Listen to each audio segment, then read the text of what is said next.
రాత్రికి రాత్రే ముంచెత్తిన వరద ఎటు చూసినా నీళ్లే. అప్పటి వరకు హాయిగా పడుకున్న వాళ్లకు ఆ రోజు వాళ్ల జీవితంలో మర్చిపోలేనిది అవుతుందని పాపం తెలియదు వాళ్లకు. విజయవాడను వరద ముంచెత్తి ఎన్నో కుటుంబాలను చెల్లాచెదురయ్యేలా చేసింది. బుడమేరు వరద ఉధృతికి వందల ఇండ్లు నీళ్లలో మునిగిపోయాయి. వేలాది మంది నిరాశ్రయులయ్యారు. కార్లు, బైకులు కొట్టుకుపోయాయి. కోట్లలో ఆస్తి నష్టం జరిగింది.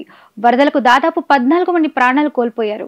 విజయవాడలోని మొగల్రాజపురంలో కొండ చర్యలు విరిగిపడి 6 చనిపోయారు. ఇక ఇతర ఘటనల్లో కూడా 10 మందికి పైగానే చనిపోయినట్టు తెలుస్తోంది. ఇక బుడమేరు వరద ఉధృతికి ఎటు చూసినా వరద నీరే కనిపించింది. చాలా కుటుంబాలు చెల్లాచెదురయ్యాయి. తండ్రి ఓవైపు, కొడుకు ఇంకోవైపు, భార్య పిల్లలు ఎటువైపు అన్నట్టు పరిస్థితులు మారిపోయాయి. తమ కుటుంబ సభ్యులు ఏమయ్యారో తెలియక చాలా మంది రాత్రి బవళ్లు వెతుకుతూనే ఉన్నారు. కనిపించకపోయేసరికి వరదల్లో కొట్టుకుపోయారేమో అని కన్నీళ్లు పెట్టుకుంటున్నారు. తమ ఇంట్లో మనిషి కనిపించకపోయేసరికి ఒక్కొక్కరికి గుండెలు బరువెక్కుతున్నాయి.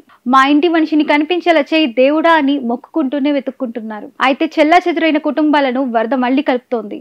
3-4 రోజుల తర్వాత తమ కుటుంబ సభ్యులను కలుసుకుంటున్న వాళ్ళు కన్నీళ్లు పెట్టుకుంటున్నారు. ఇక జీవితంలో చూస్తామో చూడమో అనే బాధ నుంచి తమ వాళ్లను చూసిన ఆనందంతో హత్తుకుని బోరున ఏడ్చేస్తున్నారు. ఇప్పుడు విజయవాడ సింగ్ నగర్ లో ఎటు చూసినా ఇలాంటి దృశ్యాలే కనిపిస్తున్నాయి. ఇప్పుడు తాజాగా ఓ ఇద్దరు తండ్రి కొడుకులు వరదలో కొట్టుకుపోయిన 2 రోజుల తర్వాత కలుసుకున్నారు. అయితే ఇద్దరు కలుసుకోగానే ఒకరినొకరు హత్తుకొని చిన్నపిల్లల్లా కన్నీళ్లు పెట్టుకుంటున్నారు. తండ్రిని చూడగానే కొడుకు కన్నీళ్లు ఆపుకోలేకపోయాడు.